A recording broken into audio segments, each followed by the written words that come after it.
새해를 시작하는 성도의 기본 자세란 제목으로 우리 함께 말씀 나누기 원합니다.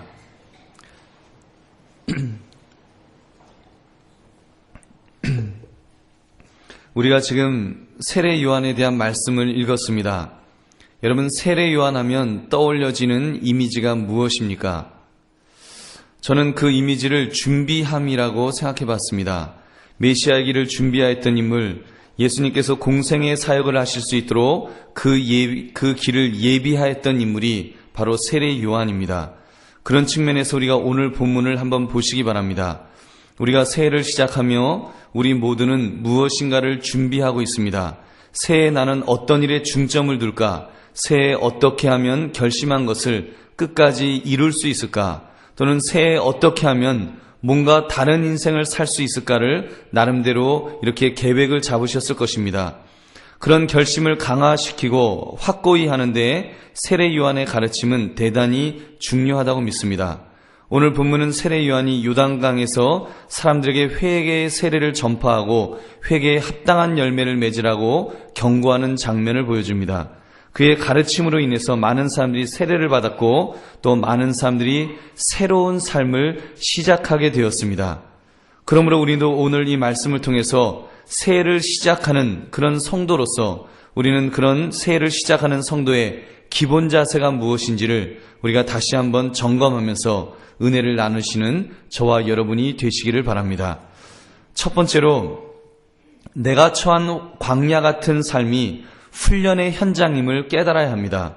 내가 처한 광야 같은 삶이 훈련의 현장임을 우리는 깨달아야 합니다. 여러분, 세례 요한은 빈들에서 살았다고 했습니다. 왜 하나님은 세례 요한을 하필이면 빈들에서 살도록 하셨을까요? 왕궁도 있고 대궐 같은 집도 있고 아니면 거룩한 성전도 있는데 말입니다.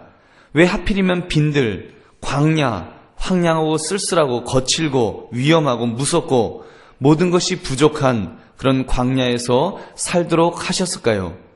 세례 요한만 광야에서 살도록 하신 것은 아닙니다. 모세와 같은 사람, 이스라엘을 애굽에서 구원해낸 위대한 지도자도 마찬가지였습니다. 모세의 어린 시절을 빼고는, 그가 바로의 궁전에서 살았던 그 세월을 빼고는, 여러분, 그는 미디안 광야에서 40년간을 있었습니다. 또 이스라엘 백성들을 이끌어낸 다음에는 광야에서 또 40년을 그는 살아야 했던, 광야에서만 오랜 세월을 살아야 했던 그런 모세를 우리는 볼 수 있습니다. 여러분, 믿음의 선배들 대부분이 이런 광야의 생활을 많이 겪었습니다. 믿음의 조상 아브라함은 친척 아비집을 떠나 하나님이 지시하시는 땅으로 가라고 할 때 그는 그 명령에 순종합니다. 그 순종의 결과가 무엇이었습니까? 광야에서 유목민으로 평생을 살아야 되는 그런 모습을 우리는 볼 수 있습니다. 요셉과 같은 인물, 애굽의 총리가 되었지만 여러분, 어린 시절 그는 광야 이상의 혹독한 시간을 보내야만 했습니다. 형들에게 배신을 당하여 종으로 팔려갔습니다. 보디발의 집에서 종살이를 했습니다. 또 주인집 마님이 불륜을 저지르자고 유혹할 때 그거 뿌리치다가 뿌리친 덕분에 강간 미수범이라는 누명을 써야 했습니다. 그리고 감옥에 갇혔습니다. 여러분, 이보다 더 끔찍한 광야 생활이 또 어디에 있겠습니까? 그런데 여러분, 가만 보면은 그런 믿음의 선배들이 광야 생활을 통해서 무엇인가 준비된 사람으로 이렇게 바뀌더라는 것입니다.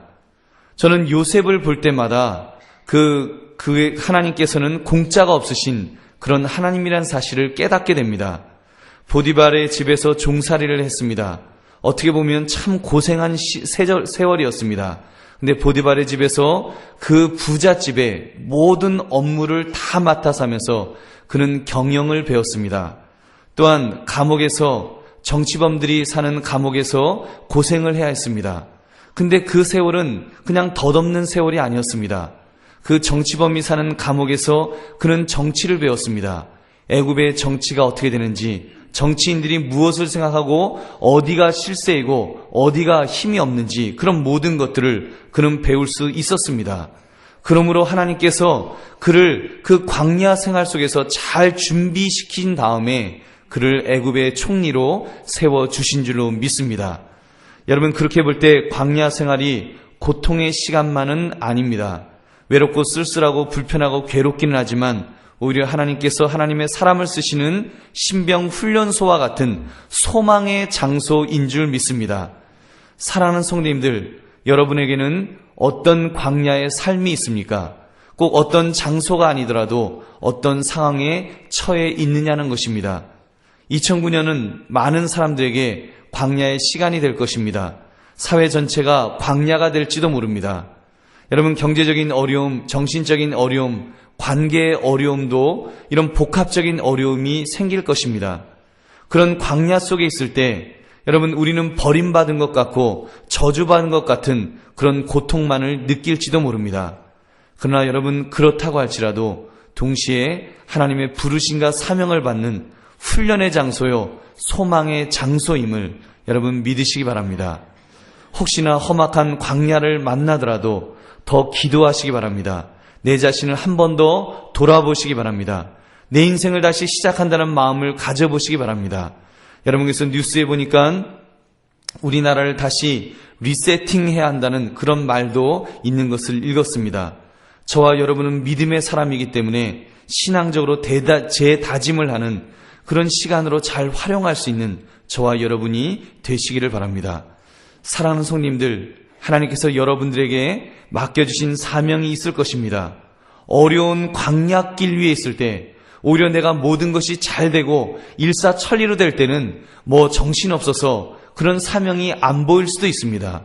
나 광야길에 들어섰을 때 정말 쓸쓸하고 외롭고 답답할 때 여러분 그 사명이 더 잘 보이게 될 것입니다. 그럴 때 그 사명에 집중하시기 바랍니다. 힘을 쓰시기 바랍니다. 그럴 때 하나님의 크신 은혜가 임할 것입니다. 하나님의 위로가 찾아올 것입니다. 그러므로 세례 요한이 광야의 불편함과 어려움 속에서도 주의 사역에 집중했던 것처럼 그런 은혜가 저와 여러분에게 있어지기를 주님의 이름으로 축원합니다. 두 번째로 하나님의 자비와 긍휼을 구할 줄 알아야 합니다. 7절에서 9절 말씀은 세례 요한이 선포한 설교의 내용입니다. 요한이 세례받으러 나오니 무리에게 이르되 독사의 자식들아, 누가 너희에게 일러 장차올 진노를 피하라 하더냐. 그러므로 회개에 합당한 열매를 맺고 속으로 아브라함이 우리 조상이라 말하지 말라. 내가 너희에게 이르노니 하나님이 능히 이 돌들로도 아브라함의 자손이 되게 하시리라. 이미 도끼가 나무 뿌리에 놓였으니 좋은 열매 맺지 아니하는 나무마다 찍혀 불에 던져지리라. 여러분, 이스라엘 백성들은 자기 의에 빠졌던 민족입니다. 아브라함의 자손이라는 자부심에 아주 교만해 있었습니다. 아브라함이 우리 조상이다. 믿음의 조상 아브라함, 하나님의 사랑하시는 그 믿음의 조상의 그런 자손이라고 하는 그 교만 때문에 그들은 회개해야 될 때도 회개하지 못하고 살았습니다. 자기들의 처지가 어떠했습니까? 여러분 기억하십니까? 지금 본문에 나와 있는 이 이스라엘 백성들의 처지는 로마의 식민지가 되어 있는 처지였습니다. 우리가 읽었던 본문에도 보면 디베르 황제가 통치할 때 보니까 얼마나 많은 나라로 쪼개져 있습니까? 이렇게 빌라도가 유대의 총독으로, 헬롯이 갈릴리의 분봉왕으로, 그 동생 빌립이 이두레와 드라고니 지방의 분봉왕으로, 루사니아가 아빌레네의 분봉왕으로, 지금 한 나라가 갈갈이 찢어져 갖고 그것도 로마의 황제가 이렇게 임명한 왕들이 통치하는 이런 식민지 하에 있었음에도 불구하고 그들은 회개하지 않았습니다. 얼마나 교만해 있었는지 모릅니다. 오히려 교만에 빠져갖고 그런 식민지하에 있으면서도 그들은 영적 교만 속에서요, 그들은 이방 사람들에게 대해서 그렇게 생각했습니다. 저들은 지옥의 불쏘시개로 있는 사람들이다. 우리는 선민들이다. 우리는 택함 받은 백성이다 라고 하는 그런 교만에 빠져서 회개하지 않았던 그런 불쌍한 민족이었던 것입니다. 여러분, 그런 면에서 우리 자신들을 돌아볼 수 있기를 바랍니다. 요즘 신문마다 너무 어려우니까 용기를 내라는 기사들이 실리고 있습니다. 세상이 너무 힘들어지니까 낙심해 있는 분들에게 용기를 주는 글들을 이렇게 실었습니다. 그 내용 중에 잘 살다가 이렇게 망한 어떤 분의 기사가 있었습니다. 그 내용에 이런 이야기가 나왔습니다. 가난 자체가 어려운 것이 아니라 내가 왕년에는 잘 살았는데 내가 이런 곳에서 이런 곳에서 살 사람이 아닌데라고 하는 자기 교만이 가장 무섭다는, 가장 힘들었다는 그런 내용이었습니다. 왕년에는 부자였는데 라는 생각이 내 형편을 더 어렵게 만들더라는 것입니다. 여러분, 우리가 2009년 어쩌면 점점 어려워질지도 모릅니다. 더 가난해질지도 모릅니다. 혹시 그렇더라도 여러분, 그럴 때 우리가 자기 교만에 빠져 있어서는 소망이 없는 것입니다. 혹시라도 우리가 어려움에 처하더라도 우리는 교만에 빠져 있는 것이 아니라 빨리 털고 일어서야 됩니다. 그리고 과거는 잊고 내가 처한 현실에서 최선의 길을 모색하는 것입니다. 근데 만약 과거에만 연연해서 내가 이렇게 있을 사람이 아닌데라고 하면서 그런 마음을 끌탕을 하면서 한탄만 한다면 여러분, 회복의 길을 찾을 수가 없다는 것입니다. 여러분, 괜히 옛날이요, 아무리 불러보았자 변하는 것은 아무것도 없을 것입니다. 그런 자기 교만에 빠져 있기보다는 현실에 있는 나를 바로바로 볼 수 있는 그런 지혜 있는 저와 여러분이 되시기를 바랍니다. 현실에 있는 나는 어떤 존재일까요? 여러분, 가난할 수 있습니다. 회사가 부도가 날 수도 있습니다. 그러나 우리가 기억할 것은 그렇다고 패배한 존재는 아닙니다. 여러분, 실패한 존재도 아닙니다. 실패한 삶은 아니라는 것입니다. 왜 그렇습니까? 하나님이 계시기 때문입니다. 여러분, 우리는 세상적으로 잘 살든지 못 살든지 우리 모두 공통적으로 가져야 될 태도가 있지 않습니까? 그것은 하나님의 은혜가 아니면 살 수 없다라고 하는 그 하나님의 긍휼하심, 하나님의 은혜를 구하는 겸손한 마음, 그것이 필요한 줄로 믿습니다. 여러분, 내가 잘 나간다고 할지라도 교만해서는 절대로 안 됩니다. 또는 내가 정말 세상적으로 망했다고 할지라도 우리가 너무 좌절하지 않기를 원합니다. 우리는 어차피 하나님의 은혜를 구하는 사람들입니다. 하나님의 긍휼을 구하는 사람들입니다. 하나님의 자비하심을 구하는 사람들입니다. 이런 겸손한 마음이 있을 때 하나님께서 그런 사람에게 여러분 큰 복을 부어주실 줄로 믿습니다. 예수님께서 마태복음 5장 3절에 이렇게 말씀하였습니다. 심령이 가난한 자가 복이 있다. 심령이 가난한 자, 겸손한 자가 복이 있다는 것입니다. 그런 사람에게 천국이 그들의 것임이라고 약속해 주셨습니다. 그 진리를 바로 깨달으면서 주의 은혜와 긍휼을 구할 줄 아는 그런 저와 여러분 되시기를 주님의 이름으로 축원합니다. 그러므로 우리는 늘 겸손해야 합니다. 나의 나된 것이 하나님의 은혜임을 깨달읍시다. 우리가 언감생심 하나님이 나를 사용하지 않으시면 하나님 손해난다, 이런 말도 안 되는 생각, 오만방자한 그런 말은 우리 입 밖에도 내지 맙시다. 내 능력, 내 재력, 내 소유를 의지하지 맙시다. 그런 거 자랑하지 맙시다. 자랑할 것이 있다면 나의 연약함을 자랑할 수 있기를 바랍니다. 하나님께서 세상의 약한 것을 택하여 강한 것들을 부끄럽게 하시는 것처럼 나처럼 부족한 자를, 나처럼 연약한 자를 하나님께서 들어 쓰신다라고 우리가 고백하며 살 수 있기를 바랍니다. 우리가 그런 마음만 분명히 있다면 우리가 어떤 어려움을 만난다고 할지라도 어떤 힘든 처지에 있다고 할지라도 우리는 분명히 뚫고 일어설 수 있을 줄로 믿습니다. 그런 사람에게 하나님이 함께 하실 줄로 믿습니다. 또 그런 사람에게 하나님이 복을 부어주시면 그 복을 또 잘 유지할 수 있는 그런 겸손한 사람이 될 줄로 믿습니다. 그러므로 저와 여러분은 하나님의 자비와 긍휼하심을 기대하면서 늘 겸손하게 살아갈 수 있는 저와 여러분 되시기를 주님의 이름으로 축원합니다. 세 번째로 회개에 합당한 구체적인 행동을 실행해야 합니다. 10절을 보니까 무리가 물어 이르되 그러면 우리가 무엇을 하리까? 여러분, 하나님 앞에 서는 자의 태도는 이러해야 한다고 믿습니다. 주님, 내가 무엇을 해야 합니까? 제가 어떻게 해야 하겠습니까? 라는 질문을 분명히 던져야 될 것입니다. 여러분, 지금 이 이스라엘 백성들이 세례 요한에게 그런 질문을 던졌습니다. 그럴 때 세례 요한이 그들에게 회개를 촉구하였습니다. 그리고 회개와 함께 회개에 합당한 열매를 맺으라고 구체적인 행동을 할 것을 명령한 것입니다. 여러분, 그렇습니다. 회개는 심리 현상이 아니라 눈으로 볼 수 있는 구체적인 결단입니다. 세례 요한이 외친 것이 바로 이것입니다.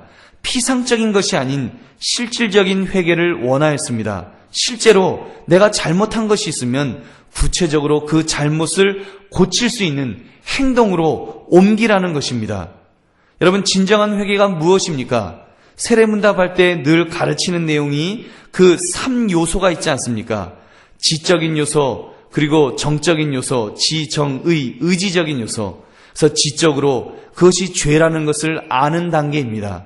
그리고 정적으로 그 죄를 뉘우치면서 눈물로 이렇게 잘못을 느끼는 것입니다.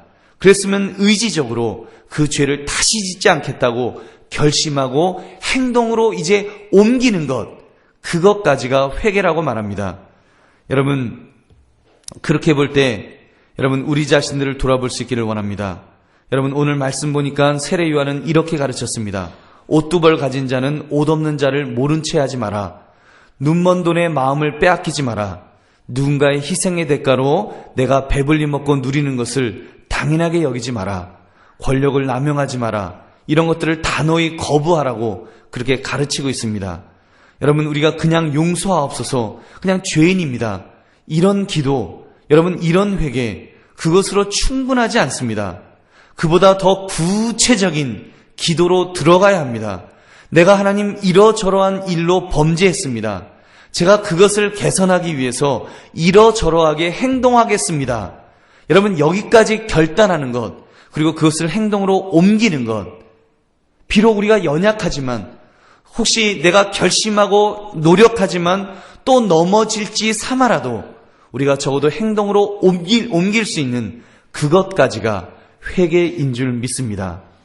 사랑하는 성도님들, 2009년을 어떻게 시작하시겠습니까? 반드시 회개함으로 시작할 수 있기를 바랍니다. 내가 지은 죄가 있다면 어떤 행동을 해야 하는가? 여러분, 만약에 내가 술을 먹고 여러분 와이프를 이렇게 때리는 못된 버릇이 있었다면, 물론 여러분들 중에 한 분도 없으시겠지만 여러분 혹시 예로 드립니다. 그렇다면 술을 끊어야 하지 않겠습니까? 여러분, 입만 벌리면 거짓말을 하는 사람이라면 여러분 내가 고치기 위해서 뭔가 행동으로 옮겨야 되지 않겠습니까? 그러면 적어도 내가 이제는 입을 다물겠다고 생각하고 입을 다물어야 됩니다. 침묵해야 됩니다. 괜히 나 이제부터는 거짓말하지 않을 거야 떠벌리면 안 됩니다. 그냥 침묵하는 행동을 통해서 행동으로 내가 전에는 100마디 했으면 내가 이제는 50마디만 하리라. 내가 30마디만 하리라. 20마디만 하리라. 그래서 침묵하는 것입니다. 그렇게 행동으로 옮길 때 여러분, 그때 그 회개뿐만 아니라 회개에 합당한 열매가 맺어질 줄로 믿습니다. 여러분, 그러면서 2009년을 다시 한번 생각해 보시기 바랍니다. 2009년을 시작하시면서 내 삶에 변화하기 시작한 그런 행동에는 무엇이 있습니까? 여러분, 결심하신 것들이 있을 것입니다. 내가 이제 2009년도는 뭔가 달라진 모습이 있어야 되겠다라고 여러분 그 결심하는 것들이 있지 않습니까? 꼭 죄라고까지는 말할 수 없지만 반드시 행동을 통해 개선해야 할 일들을 한번 생각해 보시기 바랍니다. 저는 그 중에 하나가 규모 없이 살았던 모습을 떠올려 보았습니다. 하루하루 바쁘게 살았지만 규모 없이 살았던 시간들, 좀 더 효과적으로 활용하지 못했던 제 모습을 생각해 보았습니다. 어제 교역자 회의를 하면서 이와 비슷한 이야기를 나누었습니다. 내가 아무리 하루하루를 바쁘게 뛰었더라도, 열심히 뛰었더라도 열심히 뛴 것만으로 잘 사역했다라고 말할 수 없다라는 것을 이렇게 나누었습니다. 여러분 열심히 뛰기만 하는 것, 내가 하루를 열심히 부지런히 살기만 하는 것, 그것은 아마추어 수준입니다. 여러분, 프로는 열심히 뛰었을 뿐만 아니라 열심히 뛴 것에 대한 결과까지 책임질 줄 아는 사람이라고 이렇게 그런 이야기를 했습니다. 그래서 일을 위임할 수 있으면 위임을 하십시오. 우리 성도님들에게 부탁할 것이 있으면 꼭 부탁을 하셔서 일들을 분담하시라고, 혼자 다 떠맡아서 하지 마시고 이렇게 나누어서 할 수 있는 일들은 이렇게 부탁을 해서 그 일들을 함께 더 이렇게 하시라고. 그래서 집중해야 될 것에 집중하고 우선적으로 해야 될 것, 우선순위를 잡아서 더 가치 있는 일을 찾아서 그 일들을 하라는 것을 이렇게 말씀을 나누었습니다. 여러분, 그러다 보면 열심히만 하는 것이 아니라 효과 있게 일할 줄을 아는 그런 진정한 프로가 될 줄로 믿습니다. 그래서 저 역시 제 삶에 개선해야 될 부분들을 찾아나가고 있었습니다. 그 중에 하나가 저는 그 프랭클린 플래너라고 하는 그 수첩을 이제 만나게 되었습니다. 이 수첩을 지난 10월 25일에 만났는데 그 플래너로 인해서 저의 생활 습관이 많이 개선되게 되었습니다. 전에도 제가 메모지를 쓰기는 했지만 더 메모하는 습관이 길러졌습니다. 그리고 무엇이 중요한 것인지 그런 것의 가치와 우선순위가 이제 획기적으로 개선되고 있습니다. 앞으로 많은 변화가 있을 것을 기대해 봅니다. 여러분, 드리는 말씀은 우리가 2009년을 시작하면서 내게 잘못된 것이 있으면 회개할 것이 있으면 회개하고 결단할 것이 있으면 결단해야 하기 때문에 이 말씀을 드리는 것입니다. 이 시대가 점점 어려워집니다. 여러분, 과거에 있는 그 모습 그대로 살았다면 여러분, 이 어려운 시절을 우리가 뚫고 나가기가 쉽지 않을 것입니다. 뭔가 내 안에 변화가 있어야 됩니다. 여러분은 변화되어야 될 것이 무엇이 있습니까? 내가 하나님 앞에 영적으로 게을렀습니까? 여러분, 그러면 아침 일찍 일어나십시오. 여러분, 새벽을 깨우십시오. 주 앞에 나와서 기도하시고, 또 집이 멀어서 나오시지 못하시면 여러분 혼자서 개인적인 경건의 시간을 가지시기 바랍니다. 가까운 교회에 가셔서 여러분 그곳에서 새벽자단을 쌓으시기 바랍니다. 그래서 여러분, 우리가 깨어 있어야 됩니다. 영적으로 깨어서 내 삶에 내가 이제는 뭔가 살아야 되는데 생각만 하지 마시고 여러분 이야기만 하지 마시고 우리가 행동으로 옮길 수 있는 저와 여러분 되시기를 주님의 이름으로 축원합니다. 그래서 우리가 그런 변화를 통해서 참으로 우리의 삶이 변화되고 하나님께서 우리를 쓰실 수 있는 그런 준비된 일꾼들 되기를 다시 한번 주님의 이름으로 축원합니다. 마지막으로 끝까지 견디는 신앙을 가지는 것이 중요합니다.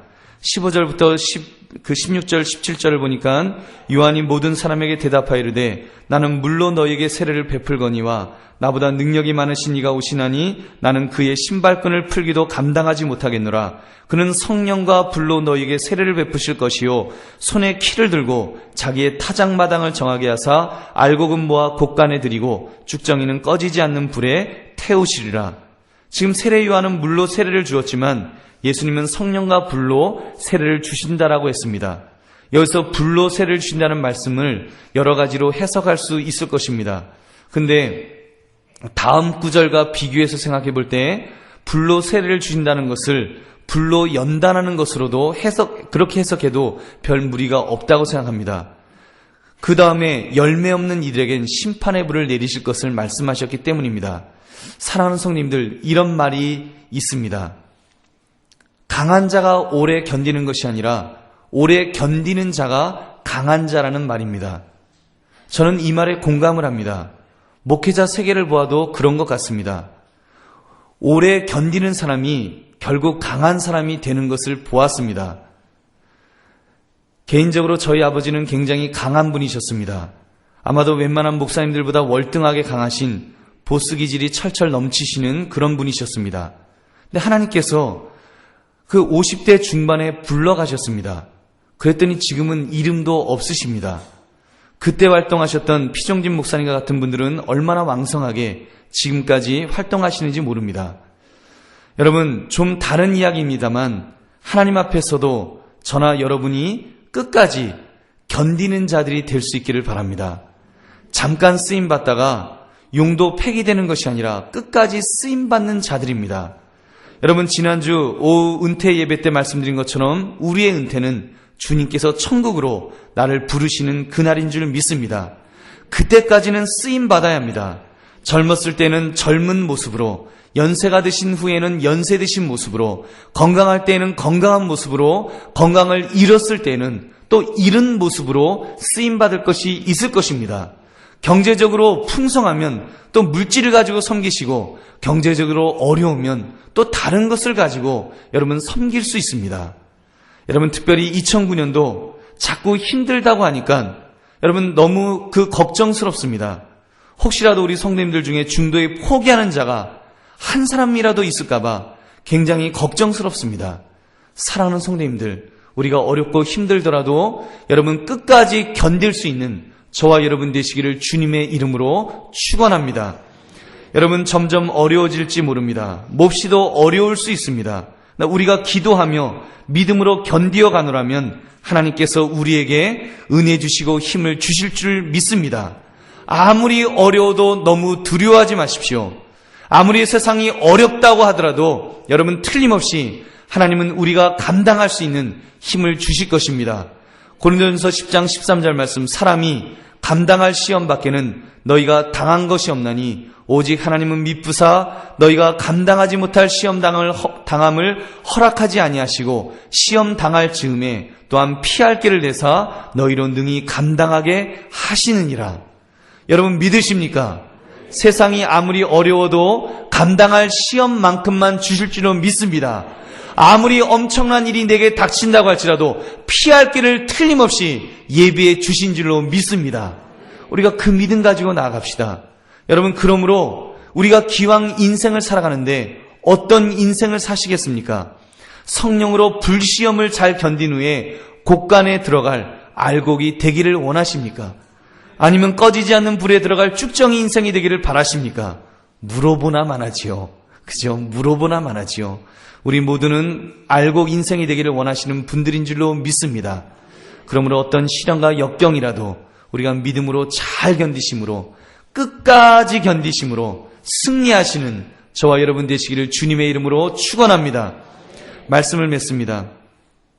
올해는 어느 때보다 어려워질 것이라고들 말합니다. 국가 비상사태라고까지 말할 정도로 그 어려움이 찾아올지도 모릅니다. 그러나 두려워하거나 절망할 것은 없습니다. 세상 사람들은 혹시 두려워할지 모르지만 우리는 절망하거나 두려워할 것 없습니다. 비록 여러분 때로는 여러분에게 광야와 같은 처지가 온다고 할지라도 하나님이 계시기 때문에 여러분 두려워하지 마시기 바랍니다. 광야와 같은 그 처지는 오히려 그 현장은 나의 사명을 재확인하는, 재발견하는 그런 은혜의 장소가 될 줄로 믿습니다. 그리고 겸손하게 하나님의 자비와 긍휼하심을 구하면 하나님이 살 길을 열어주실 것입니다. 나의 모습을 돌아보며 회개할 것을 회개합시다. 그리고 개선할 것이 있으면 개선합시다. 변해야 될 것이 있으면 과감하게 변화합시다. 그럼 믿음으로 끝까지 견디어 갑시다. 중요한 것은 끝까지 견디는 것입니다.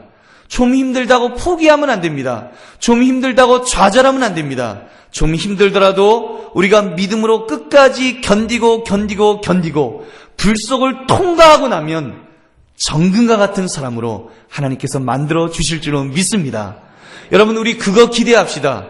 그거 기대하면 위기가 오히려 우리에게 기회가 될 줄로 믿습니다. 이 위기를 통해서 우리는 더 크게 성장할 것입니다.